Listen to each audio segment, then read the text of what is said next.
I wonder how much pressure you feel just as like a person in society these days, like how much personal responsibility you feel like is pushed on you in society, you know? Because I've been thinking a lot about quitting my job and how like there's a lot of pressure and responsibility behind that to fully pursue YouTube, and the fact that nobody's really telling me to do that. That's just kind of a decision that I arrived at with my own thoughts.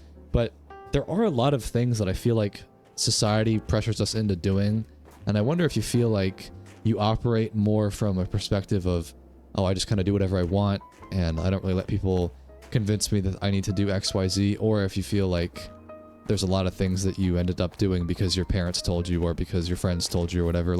But like with me pursuing YouTube, I could just do my job and I could have a pretty chill existence and not have as much pressure, but I've chosen that path for myself and I like it. I prefer it. I wouldn't want it any other way. But I just wonder how you personally deal with pressure, and if you have any thoughts about like, oh yeah, I feel tons of pressure in my life, or like, no, I feel pretty chill most of the time. There's a lava lake. Like an example is that for most of my life, and I'm still kind of battling with this a little bit, is when it comes to moving to a new place, I've always said that like I don't want to feel any pressure from society that I've got to be a young person and try out New York or move to LA and, you know, do the big city thing, or like, you know, you've got to be young in your 20s and move every 2 or 3 years. I've always been like, no, like if you feel like you want to do something and it's not with the grain of society, you're going against the grain, that's fine. Because like a lot of people, they feel pressure to do a certain thing because that's what everyone else does, you know? But